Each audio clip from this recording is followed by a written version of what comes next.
오늘 성경 말씀은 이사야서 54장 1절로 3절입니다. 우리 같이 읽겠습니다. 시작. 잉태하지 못하며 출산하지 못한 너는 노래할지어다. 산고를 겪지 못한 너는 외쳐 노래할지어다. 이는 홀로 된 여인의 자식이 남편인 자의 자식보다 많음이라. 여호와께서 말씀하셨느니라. 내 장막터를 넓히며 내 초소의 휘장을 아끼지 말고 널리 펴되 너의 줄을 길게 하며 너의 말뚝을 견고히 할지어다. 이는 내가 좌우로 퍼지며 내 자손은 열방을 얻으며 황폐한 성읍들을 사람 살 곳이 되게 할 것임이라. 아멘. 오늘 1절 말씀에 3명의 여자가 나옵니다. 첫째, 잉태하지 못한 여자. 둘째, 산고를 겪지 못한 여자. 셋째, 홀로 되어 남편 없이 자녀를 기르는 여자입니다. 여기서 3명의 여자는 바빌론 포로로 잡혀가서 70년 살아야 했던 이스라엘 민족 자신의 자화상입니다. 현재 인생은 고통이고 미래는 없다는 겁니다. 근데 하나님은 이들에게 노래할지어다 그랬어요. 그냥 노래하는 게 아니라 외쳐 노래할지어다라고 되어 있습니다. 앞으로 이스라엘 민족에게 엄청 신나는 새역자가 열릴 터이니 기뻐 소리질러 외치라는 겁니다. 지금 이들에게는 기뻐해야 할 삶의 조건이 없습니다. 근데 하나님은 노래하라고 하십니다. 이는 홀로 된 여인의 자식이 남편 있는 자의 자식보다 많음이라 그랬어요. 바벨론 포로 생활을 하고 있는 이스라엘의 자손들이 바벨론에 있는 그 나라 사람들보다 더 많다고 하는 겁니다. 실제적으로는 1000배도 10,000배도 안 되는 작은 숫자입니다. 그러나 이것이 하나님이 이스라엘 백성에게 약속하시는 미래의 소망과 축복입니다. 하나님 택한 백성이 당하는 고난이 있습니다. 하나님은 고난 후에 새로운 구원의 은혜 역사를 또 열어주십니다. 이런 소망을 가지는 사람들이 해야 할 것이 있는 게 2절 말씀입니다. 내 장막터를 넓히며 내 초소의 휘장을 아끼지 말고 널리 펴되 너의 줄을 길게 하며 너의 말뚝을 견고히 할지어다. 이스라엘 사람들은 유목민 문화가 익숙합니다. 유목민들은 양을 먹일 꼴을 따라서 장막을 걷고 옮기는 일을 합니다.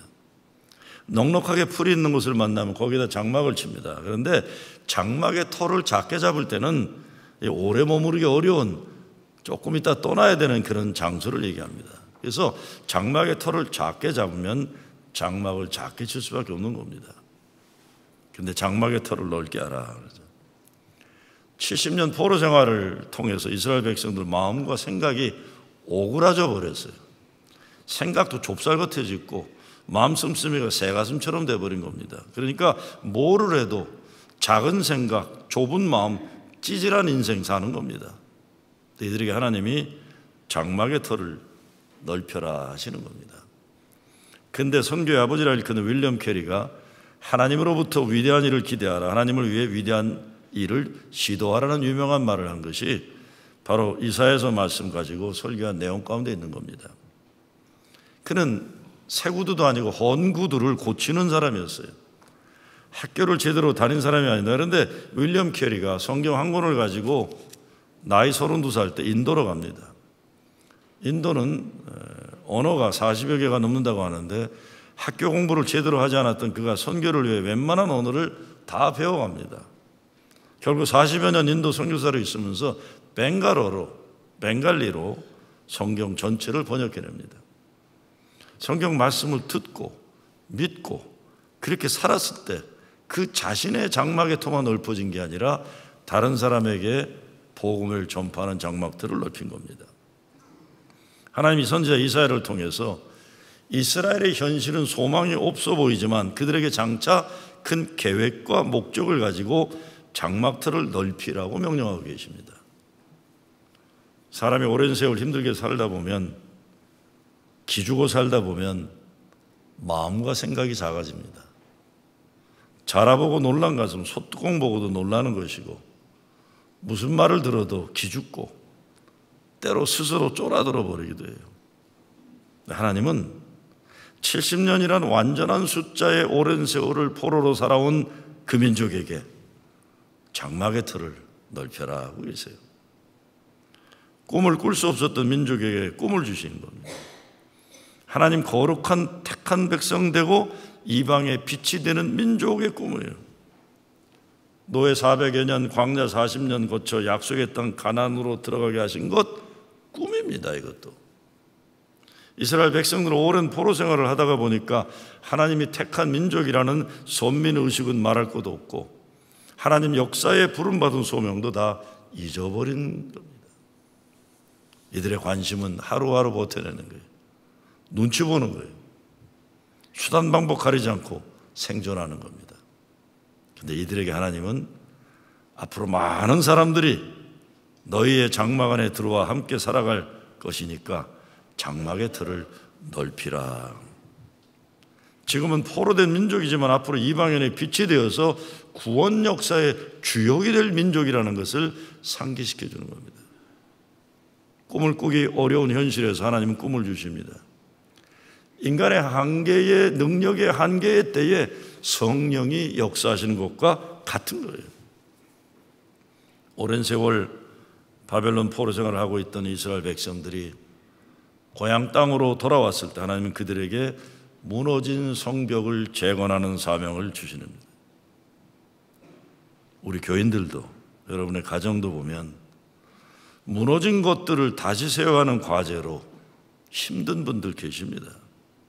그런데 하나님은 무너진 삶을 재건하고 무너진 재단을 다시 쌓아야 함에 있어서 터를 넓혀라 그러고 있어요. 모든 것이 무너졌던 역사가 있었다면 이제 미래는 하나님이 열어주시겠다는 겁니다. 장막터를 넓히고 그 장막에서 하나님 말씀으로 후손들을 성경 말씀에 따라 양육하는 것이 이스라엘 민족의 꿈이고 사명이고 축복이었어요. 우리 교회도 계속 예배와 교육에 장막을 넓게 펴야 합니다. 지난 몇 주간 내년도 목회 계획을 목회팀과 이야기하면서 나눈 중요한 내용 가운데 하나가 세대가 분리되는 목회가 아니라 세대 간 연결된 목회를 하자는 겁니다. 이민교회가 지나온 역사를 보면 이민 초기 어려울 때 어린이나 어른이나 공동체 의식을 가지고 미래를 위해 투자할 줄을 알았어요. 그래서 교회들이 부흥했습니다. 그때 주일학교 중고등부 다녔던 자녀들이 오늘날도 이민교회에 남아서 중심 역할을 하고 있어요. 근데 먹고 사는 것이 넉넉해지고 교회들이 커지고 그러면서 세대가 각각 자기끼리 박스 속에 들어가는 교회가 되기 시작했습니다. 개척교회 하면서 남의 교회 빌려 예배 드릴 때만 해도 좁은 예배당, 좁은 친교실이지만 같이 지냈어요. 다 친교 같이 하고 청소 같이 하고 그랬어요. 근데 예배당 생기고 친교실 넓어지고 그러다가 교육관 짓고 공간이 넓어지면서 오히려 각자 자기들끼리 들어가서 나오지 않는 남남이 되고 말하는 거예요. 교회 공간이 넓어지긴 했지만 교회에 이루어지는 일들은 연결점을 서로 잃어버리게 된 겁니다. 이민교회만 아니라 미국교회도 마찬가지입니다. 세대 간의 이기주의가 팽배해요. 자기들끼리 편안함, 재미나는 것이 너무 중요해서 세대 간에 이렇게 차이가 많이 나는 때를 우리가 살아본 적이 없습니다. 조금만 자기들이 다른 것이 있으면 힘들어하고 티내고 이기적이고 폐쇄적인 울타리를 자꾸 쌓아가고 있습니다. 이민 초기 자녀 교육이 중요하다고 그리 애썼는데 오늘날 어린이, 청소년, 청년이 제대로 있는 교회, 미국 교회는 말할 것도 없고 이민 교회도 이제 없어요. 그런 의미에서 보면 우리 교회는 엄청 복받은 교회입니다. 영어권 목회가 남아있는 것만 해도 대단한 거예요. 그런데 이민교회들 가운데 영어권 목회가 남아있다는 교회들 들여다보면요 거의 모두 한어권 목회와 남남이에요. 좀 잘 되면 떠날 공리들하고 안 되면 붙어서 불평하는 게 현실입니다. 정말 특별히 노력하지 않으면 남남이나 마찬가지입니다. 그래요. 저는 옛날 애틀랜타에서 목회할 때도 그랬고 지금도 변함없는 것은 영어권이나 한어권이나 한 교회라는 겁니다. 이것 아닐 거면 괜히 투자할 것도 없어요. 남인데 뭘 기대하고 섭섭해하고 잔소리하고 뭐 그러고 있겠어요. 그냥 각자 가면 되는 거예요. 지금부터. 남이면 뭐 이렇게 신경 쓸 것도 없습니다. 이민교회만이 아니라 미국 교회 전체가 조용한 탈출이다, 뭐 사일런트 엑소더스라고 하는 심각한 말 한 지 꽤 오래 수십 년 돼요. 젊은이들이 교회를 떠난다는 겁니다. 젊은이들이 교회를 떠난다고 그러는데 문제를 잘못 잡을 때가 많아요. 저는 이런 현상을 교회가 교회로서의 자기 역할과 권위를 포기해서라고 생각해요. 딴 거 아닙니다. 먹고 살만해지면서 교회란 것이 애들이나 청소년이나 청년이나 너네들 좋은 거 해줄게 이런 거예요. 자꾸 좋은 거 먹이려고 그러고. 제가 교회 처음에 와서 얘기했지만 초등학교 3학년 되면 교회에 일 시켜야 돼 이것들이요. 청소시키고 화장실 청소시키고 못질시키고 부엌 들어가 쓰레기 정리하려지. 이거는 뭐 고등학생들인데도 대학생 청년들인데도 뭐 해줄까 이러고 있으니까 이거 교회 가면 우리 멋대로 되는 거구나 이렇게 돼버리는 거예요. 다요. 결국 자기 멋대로 안 되면 교회 떠나는 거죠. 부모 세대가 영적인 권위를 스스로 포기한 것이 원인이에요. 부모 세대 자체가 신앙생활을 제대로 하지 않아서 그런 거예요. 예수 제대로 믿고 예배 잘 드리는 교회가 아니라 어느 정도 이민생활 먹고 살만해지면서부터 적당하게 문화적인 신앙생활을 한 거예요. 아이들도 적당하게 교회 생활하도록 하고 그 결과를 우리가 보고 있는 겁니다. 그래도 우리 교회는 정말 여러분 아시지만 한옥권 청년이나 영어권 청년들이나 이렇게 남아있는 교회 그리고 주일학교 중고등부 가리키는 교회 천하에 찾기 어렵습니다. 엄청난 복받은 교회.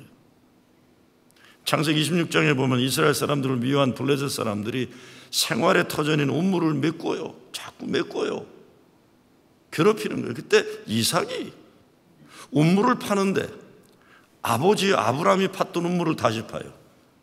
이거 아버지 아브라함이 팠던 물 여기 뭐 재수가 없나 보다 문제가 있나 보다 안 그래요. 자기가 더 똑똑해서 자기가 우물 파진 않아요. 아버지가 팠던 우물을 파요 다시.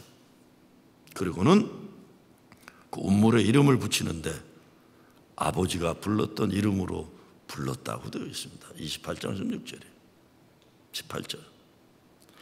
이삭은 철저하게 아버지 아브라함에게 약속하신 하나님의 축복을 아들 야곱에게 넘겨주는 역할만 합니다. 자기가 주인공 되려고 하나요? 아버지가 주인공이고 아들이 주인공 되게 하는 거예요.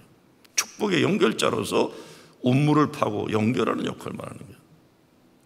우리들도 이 역할을 정말 잘해야 될 때가 왔어요.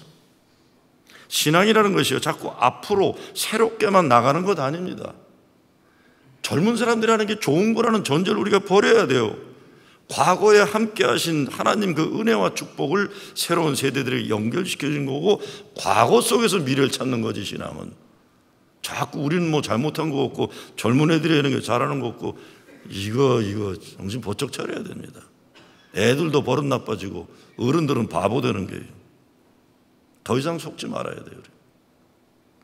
세상 문화 흉내내다가 교회 망합니다. 세상 재미 따라가다 교회 망합니다. 그리고 지금은 교회가 세상 걱정할 때가 아니에요. 세상은 알아서 잘해요. 교회 없어도요. 문제는 교회예요. 지금은. 저는 이런 시대가 올 거라고 생각을 못했어요. 교회는 다 잘하고 세상이 문제일 거라고 생각했는데 언제부터인가 세상은 멀쩡한데 교회가 문제가 되는 거예요. 그렇기 때문에 지금 우리가 이것저것 잘하려고 애쓰다가 망합니다. 교회는 교회 본분의 목적으로 돌아와야 돼요. 교회를 통해서 무슨 뭘 하려고 하는 시대는 지났습니다. 왜? 세상은 우리보다 더 잘하고 있어요. 근데 세상은 우리 없으면 망하기 때문에 우리를 지켜내야 돼요. 우리 교회도 이런저런 프로그램 한다고 그냥 허접한 망하는 백화점처럼 프로그램 많이 하는 교회 그런 시대 지났어요. 이런 데 에너지 소모하지 말고 어린이부터 어른에 이르기까지 정말 예수 잘 믿고 예배 잘 드리는 것에만 집중해야 됩니다. 내년부터 어린애들도 큐티 같이 하는 거로 가자고 그랬어요. 영어권에서도 기프면도 팔으려고 그랬어요. 뭐 새롭다고도 자기들끼리 따로 한다고 그러냐. 어른이고 애들이 같이 한다. 그 책을 그렇게 만들려고 하면 되는 것이고요. 성경 공부 제대로 하고 예배생활 제대로 지켜내고 교회를 귀하게 여기는 신앙의 기초부터 다시 세워나가야 됩니다. 제가 의정부 중앙감리교는 모교회를 가면 그 교육관 세울 때 중학교 때 우리가 그 일본말로 보로꾸라고 그러죠. 블록 짜갖고 배달하는 거 다 우리가 했어요. 뭐 우리 어렸을 때도 초등학교 때도 다 학교 청소 우리가 다 했잖아요. 지금 애들 자꾸 그렇게 손 하나 까딱 안 하게 해가지고 야 우리 세대가 고생하니까 니네는 고생하지 말라 해서 애들 망하게 만드는 겁니다. 우리가. 우리 교회 오는 주일학교들은 앞으로 그냥 올 때부터 작업복 입혀갖고 와서 교회 청소시켜야 되거든요. 지난달 할로윈 때도 동네 아이들 뭐 작년에 동네 애들이 뭐 300명 와서 재미나게 놀았다 그러길래 그거 하지 말라고 그랬어요. 지금 우리가 동네 애들 사탕 쪼꼬레 쪼가지고 인심 좋은 교회 되는 시절은 끝났습니다. 이제 그런 거로 교회 잘하려고 하는 건 끝났어요. 우리 교회 애들 제대로 신앙교육 시키는 일에 집중해야 돼요. 우리 교회 애들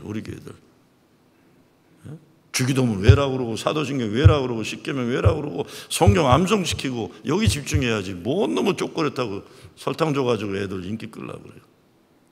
애들이나 어른이나 힘들어도 다시 신앙의 기초부터 다시 구원의 확신과 은혜의 비밀과 십자가 구원과 부활의 승리에 대한 걸 기본을 가르쳐주지 않으면 큰일 납니다. 이제 저는 오늘날 우리 교단을 위시한 기성교단들이 직면하고 있는 가장 큰 문제도 세상 따라가는 게 잘하는 것이냐 착각하는 게 속아 넘어가고 있어요. 아니에요. 교회가 복음으로 세상을 변화시키는 게 아니라 세상 가치관으로 교회를 변화시키려고 하는 일들을 하고 있는 거예요. 예수 믿는 본질을 놓쳐버리고 있는 것, 신앙의 뿌리와 핵심을 상실하고 세상 따라가면 교회는 망할 겁니다. 내 장막터를 넓혀라. 하나님 말씀의 복음의 믿음의 터를 넓히는 거예요. 이 마음가짐이에요. 노예로 살아왔던 역사에서 해방되어 하나님 약속의 백성답게 살도록 마음밭을 넓히는 겁니다. 하나님 축복의 백성이 되려면 우리는 물론 우리의 자녀들에게 예수의 마음을 가지는 교육을 시킬 줄 알아야 돼요. 예수의 마음을. 지난 몇 년간 나오는 보고서를 보면 종교를 가진 애들이 종교가 없는 애들보다 못돼 먹었다는 보고서가 나오고 있어요. 종교가 없는 애들은 마음이 너그럽대요. 종교가 있는 기독교나 모슬림교나 유대교나 굉장히 좁고 편협되고 정죄를 잘한대요. 요즘에 그냥 그런 게 자꾸 나오고 있어요. 제가 언젠가 잡지 읽다가 보니까 필라델피아 어느 동네 고등학교 이야기가 나와요. 학생들 가운데 70%가 흑인 아이들이고 15%가 라티노, 히스패닉 애들이고 나머지 10%가 백인인데 그리고 5% 정도가 아시안 아이들이라고 합니다. 근데 그 학교에 베트남에서 갓 이민 온 학생들이 있는데 학교에 와서 매일 얻어맞는다는 거예요. 얘네들이. 몸이 작고 영어 못하니까 자꾸 애들이 얻어맞는데 특별히 흑인 애들한테 이렇게 얻어맞는다는 거예요. 그러면 몸이 작은 흑인 베트남 여자애가 몸 큰 흑인 여자한테 맞아서 넘어지면 다른 애들은 그걸 보고 좋다고 웃는다는 거예요. 영어도 못하는 애, 몸 작은 애가 맞는 걸 좋아하는데 더 비극적인 것은 이 베트남 아이들이 매 맞고는 아무 말 안 하고 그냥 간대요. 왜? 선생한테 얘기해봐서 영어가 짧으니까 선생이 말도 잘 안 듣기도 하고 또 선생한테 얘기하면 그 다음날 다른 애들한테 또 당한다는 거예요. 근데 진짜 가슴 아픈 거는 이 베트남 아이들을 괴롭히는 절대 다수는 흑인 아이들이지만 그 가운데 다른 동양 아이들이 특별히 한인 학생들이 베트남 애들 매 맞는 거 보고 좋다고 웃고 같이 흑인 아들과 합세해서 달려든다는 겁니다. 그 기사 인터뷰를 한 베트남 아이가 이렇게 말합니다. 매 맞고 아무에게도 하소연할 데가 없는 우리들만 불쌍한 게 아닙니다. 아무 이유 없이 우리만 보면 때리는 흑인 아이들도 알고 보면 참 불쌍한 아이들입니다. 그런데 같은 동양인이면서 미국에 좀 먼저 와서 영어 할 줄 안다고 흑인 애들 편에서 우리를 괴롭히는 코리안 애들은 참 불쌍한 아이들입니다. 우리 모두 이 필라델피아 가난한 동네 좁은 땅에서 없이 살아야 하기 때문에 서로 괴롭히며 웃고 있다는 이 현실이 저를 슬프게 합니다라고 이야기가 썼어요. 제가 그 기사를 읽고는요, 그냥 비행기 당장 잡아타고 그 학교 가서 그 베트남 애들 손잡고 미안하다고 얘기해주고 싶더라고요. 미안하다 얘기하고 싶어요. 여러분 그거 아세요? 작년인가 재작년에 샌프란시스코인가 LA에서 소름이 비자다, 언다큐먼트, 그리고 그 자녀들 다카, 그 아이들의 신분 문제 해결하자는 데모가 쫙 이렇게 벌어지는데 반대 데모하는 사람들이 있었어요. 반대 데모하는데 앞장서서 마이크 잡고 소리 지르는 애들 가운데 중국 2세들이 있었어요. 중국 코리안 2세들이 있는 거예요. 우리 엄마 아빠가 얼마나 고생해서 영주권 받고 시민권 받았는데 불법으로 오려고 그러냐. 백인 애들이 아니에요.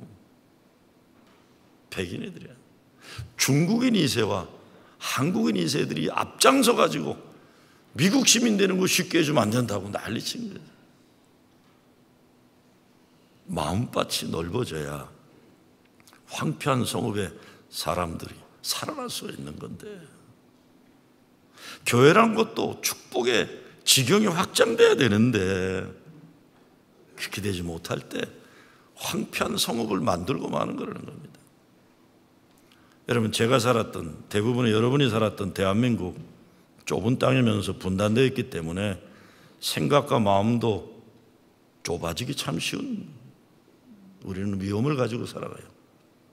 그것만이 아니라 중국이라는 대국과 일본이라는 나라 사이에 있으면서 오늘날까지 어려운 가운데 버텨내고 있는데, 정말 제대로 되려면 중국과 일본을 연결해내고 중국과 일본의 장점을 잘 살려내는 나라와 민족이 되면 얼마나 좋겠어요. 그런데 우리는 피해와 패배 콤플렉스가 남아있어가지고 잘못되면 양쪽에 나쁜 것만 담아내는 위험이 우리에게 존재하고 있어요. 제가 얼마 전에도 뭘 보니까 중국은 아무것도 아니다 뭐 이런 글이 나와요. 일본은 없다 이런 게 나오더라고요. 일본 있어요. 여러분 그런 소리들 하지 마세요. 중국이 왜 아무것도 아니에요? 어마어마한데요. 이게 생각이 쫀쫀한 사람들이니까 남을 부인하면서 자기가 커진다고 생각하는데 절대로 그럴 수 없습니다. 남을 높여주고 존중해주면서 내가 커지는 거지, 무슨 뭐 중국 아무것도 아니에요. 왜 중국이 아무것도 아니에요. 어마어마한데. 일본이 왜 없어요? 일본 엄연히 있는데요. 이거 생각해 볼 문제예요. 우리요. 일본은 땅이 좁은 섬나라이기 때문에 오히려 예의가 아주 바른 문화가 사로잡혀 있어요. 질서가 있고요. 중국은 대국이기 때문에 웬만해서 끄떡도 하지 않는 엄청난 인내와 저력을 가지고 지금 미국과 경쟁해서 밀리지 않고 있어요. 한국이, 내 조국 한국이에요. 어떡할 거냐는 어떡할 거야. 동족인 북한과 평화를 이뤄내는 앞두고도 일본, 미국, 중국이란 거대한 제국들 사이에서 진퇴양난하고 있는 거예요. 내 조국이 지금 그러고 있어요. 이럴 때 교회가 든든히 재구실해서 나라와 백성의 미래 소망이 되어줄 수만 있다면 얼마나 좋겠어요. 교회가 장막을 넓히 피십시오 하면 그 백성들이 아멘할 수 있는 그런 나라가 될 수 있다면, 우리에게 있어 생각의 터가 있고 믿음의 터가 있어요. 생각이 제대로 잡혀야 그 인생의 집을 질 수 있는 거예요. 생각의 터가 넓고 바르고 건강하면 그 인생은 넓고 바르고 건강하게 되는 겁니다. 마음가짐이에요. 생각의 터가 부정적이고 건강하지 못하면 인생도 좁고 부정적이고 건강하지 못하게 되는 겁니다. 성경에서 믿음대로 되리라는 말씀도 그겁니다. 생각보다 더 중요한 건 믿음이에요. 믿음의 터가 넓고 크고 높고 깊어야 된다. 삶은 생각과 마음 그리고 믿음에 따라 달라진다. 하나님께서는 그 사람의 믿음의 터만큼 축복해 주시는 겁니다. 내 장막터를 넓히며 내 처소의 휘장을 아끼지 말고 널리 펴되 너의 줄을 길게 하며 너의 말뚝을 견고히 할지어다. 이는 내가 좌우로 퍼지며 내 자손은 열방을 얻으며 황폐한 성읍들로 사람 살 곳이 되게 할 것임이니라. 근데 장막을 넓히기 위해 처소의 휘장을 아끼지 말고 널리 펴라. 큰 꿈을 가지고 있으면 헌신과 희생이 있어야 돼. 그렇지 않으면 몽상망상이에요. 제가 교회도 보면 이상주의적인 얘기 많이 하는데 헌신과 희생 없는 사람은 아주 듣기도 싫어요. 그런 소리들을. 누가 모르나? 옳은 소리, 바른 소리 누가 못해요? 근데 그걸 이루기 위해서는 얼마나 힘든 노력이에요. 우리 교회도 오늘까지 이렇게 가능한 거는 구석구석 희생하고 헌신하는 사람이 있어서 가능한 거예요. 너의 줄을 길게 하라는 말씀을 생각해 보면 장막과 휘장 중요한 것들이 잘 준비되어 있다고 하지만 어떤 때 이것을 단단히 세우는 데 필요한 것, 이 줄이 없으면 이 제대로 된 거에 쓸 수가 없는 거예요. 이 줄 묶어두는 게 뭐겠습니까? 우리에겐 기도죠. 야고보 4장에 보면 너희가 얻지 못하면 구하지 아니하기 때문이라. 인간이 자기 노력 최고 최선을 다해도 하나님께 드려진 기도의 연결이 있어야 되는 거고, 이사야 26장 3절에 보면 주께서 심지가 견고한 자를 평강에서 평강으로 지키신다. 믿음의 심지가 굳은 사람이에요. 쉽게 변하지 않는 믿음이죠. 조속으로 바뀌고 바람만 불면 흔들리는 그런 신앙 아니라 비바람이 불어도 누가 뭐라 해도 믿음 지켜내는 신앙이에요. 근데 이 모든 것이 가능하기 위해 말뚝을 견고히 할지어다라고 해서 아무리 다 좋아도 붙잡아주는 믿음이 없으면 비바람 불면 장막 무너지고 휘장은 날아갑니다. 어떤 믿음을 흔드는 현실에 직면해도 말씀 붙잡고 예수는 십자가 든든히 붙잡고 흔들리지 말아야 돼요. 믿음의 말을 하는 사람이 있고 불신의 말을 하는 사람이 있는데 그 사람 태도고 습관이고 문화고 그것이 운명이 되기도 하는 거예요. 어떤데 그 사람 말하는 거 보면 아, 믿음이 저렇구나. 야, 저 사람 프로싱 제일교회 권사인데 어떻게 저렇게 사랑 없는 말을 할 수 있을까? 에? 무슨 권사가 저렇게 말하나? 아, 그러면 안 되죠, 그렇죠? 아, 말을 저렇게 할까, 저 사람은. 저 사람 프로싱 제일교회 장로인데 어떻게 저렇게 믿음 없는 말을 할까? 아, 그러면 안 되죠, 여러분, 그렇죠? 네? 그러면 안 되죠. 예수 믿으면 어떤 삶의 현실에서도 세상에 아무리 우리의 귀와 마음에 불신의 말을 하고 절망의 노래를 불러도 견고한 믿음으로 믿음의 노래를 부르는 거예요. 이사야 54장 17절, 오늘 말씀 쭉 내려가다 17절에 가면요 이런 말씀이 있어요. 너를 치려고 제조된 모든 연장이 쓸모가 없을 것이라. 너를 죽이려고 만든 적군들의 무기가 쓸모가 없을 것이다. 세상에 어떤 무기가 있어도 하나님이 세우는 사람들 이겨낼 무기가 없다는 겁니다. 이것이 교회가 감당해내야 할 나라와 민족을 위한 사명이에요. 야, 저 교회들이 있으니까 세상에 아무런 무기가 있어도 저 나라 함부로 건들 수가 없구나. 하나님이 지켜주신 나라구나. 이 역할을 할 수가 있습니다. 이 역할을. 믿음의 말뚝을 견고히 하는 거예요. 믿음의 말을 하고 믿음의 생각을 하고 그래야 오늘 성경에 보면 결코 수치를 당하지 아니하고 부끄러움을 당하지 아니할 것이라는 겁니다. 하나님은 우리 교회에 계속 장막을 넓혀주세요. 맨하탄 건물 개조공사하는데 이 맨하탄이 워낙 법적으로 까다로워서 시간이 걸리는데 여러분 이 공사가 끝나면 청년들을 위한 선교센터가 활짝 열리는 거예요. 4층이 청년들을 위해서 열리는 거예요. 기도원 농장도 올해는 그냥 무 좀 뿌려가지고 무 뿌렸잖아요. 그래갖고 무가 또 얼마나 맛있는데 지난 토요일 날인가 무 추운 겨울 뽑아가지고 오셨는데 그 무 뽑은 거 여기다 갖다 놨는데 다들 가져가고 그냥 저한테는 하나도 안 남겨놓고 갔더니 없더라고요. 근데 오후에 저희 사람은 또 쓰레기 버리려는 걸 또 쳐가지고 지금 저희 집에 가면 방마다 무청 지금 이렇게 무청이 이렇게 있어요. 맛있더라고요. 그런데 올해는 요만큼 했지만 내년엔 무도 10배로 더 크게 할 거고 무만 되겠어요. 거기에 기도와 영성의 터가 확장되고 땅이 주는 기쁨과 행복의 지경이 확장되는 거예요. 근데 땅만 넓으면 뭐 하겠어요? 오늘 이사야 말씀처럼 축복의 장막터가 넓혀져야 되는 거예요. 야, 프로징 제일교회 마당만 들어와도 이 축복이 느껴지게 된다. 이게 돼야 돼요. 프로징 교회 교인들만 만나도 축복이 그냥 넘쳐나는구나. 옆에 가고 싶구나. 이렇게 되는 거예요.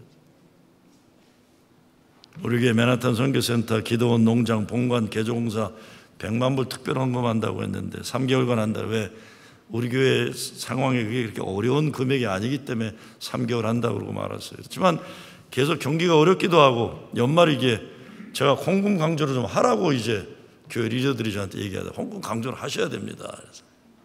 그리고 이제 빨리 올해 안으로 3개월 동안에 100만 불이 거치려면 이 온도계 같은 그림 그려가지고 있죠. 빨간 색깔 헌금이 올라가는 것보다 온도 올라가게 그거 해야 되겠다 그래서 저는요 건축을 크게 두 번 했기 안 해본 장사가 없으면 다 해봤어요. 제가 그냥 웃으며 연말이니까 참자고 그랬어요. 연말이니까 참는 것만이 아닙니다. 이런 거는 목사가 목청 높이고 강요해서 되는 일이 아니에요. 이스라엘 백성들이 광야에서 성막을 짓는데 모두 기쁜 마음과 합심해서 드렸더니 넘쳤다고 했어요. 그렇게 돼야만 하는 거예요. 온도계 하는 거 안 하겠어요. 무슨 여기 좀 몰드 비전도 아니고 그런 거 안 할 겁니다. 근데 앞으로 이 땅의 주인으로 살아갈 2세 3세들에게 축복의 미래를 열어주려면 높고 넓고 거룩한 꿈을 우리가 꾸어야만 하는 거예요. 현실 매몰되어서 삶에 짓눌려 쩔쩔매면 우리 자녀들에게 보여줄 게 아무것도 없는데 우리는 진짜 패배자 같아요. 돈도 없고 힘도 없고 뭐 어느 연속회상 뭐 내가 돈이 없지 가오가 없냐 했던 것처럼 우리가 그렇게 우리 믿음이 있는 거 아니에요. 믿음이 돈 없고 힘 없어도 믿음이 있는데 그러면 우리 자녀들이 그거 보고 이게 믿음이면 되는 거구나. 믿음 가진 사람들은 적군이 아무리 무기가 강해도 이길 수 없다고 이사야 아까 54장 17절 말씀드렸잖아요. 믿으면 되는 거구나. 여러분 맨하탄에 가면 유엔 빌딩이 있어요. 그렇죠? 유엔 본부가 있어요. 근데 유엔 빌딩은 원래 건축된 그 자리가 뉴욕 옛날 가축 도살장이었대요. 슬러터 하우스. 그러니까 돼지 잡고 소 잡고 짐승 잡아. 그러니까 냄새가 그냥 피 냄새 썩는 냄새. 사람들이 거길 지나가면 아주 근처 가기 싫어했는데 그 제켄돌프라는 사람이 그 땅을 보고 세계의 중심지가 되는 꿈을 거기 빌딩을 건축하겠다고 마음먹었어요. 그리고 그 계획을 락커펠러 2세에게 보였더니 감탄하면서 1946년도 850만 불을 그 땅을 사가지고 유엔에 기증하고 유엔은 그 프로젝트 아이디어를 보고는 좋다고 한 거예요. 그래서 공사비 6,700만 불을 들여서 그 냄새나는 땅을 유엔 본부로 완성시켰다는 겁니다. 유엔 본부를 짓고 제켄돌프가 이렇게 말했다고 해요. 내 경험에 의하면 웅대한 계획만이 쉽게 사람들의 공감을 일으킨다. 위대한 꿈은 위대한 생각을 낳고 위대한 생각은 위대한 신념을 낳는다. 여러분 우리 이민 왔다는 것 그냥 시시하게 쪼잔하게 살려고 온 게 아니잖아요. 내 나라 내 민족을 떠나서 아브라함처럼 우리도 믿음 가지고 왔으면 이 나라 이 민족의 축복의 백성으로 부름받은 거룩한 소명을 감당해내야 되는 거예요. 위대한 생각, 위대한 신념을 낳게 된다는 겁니다.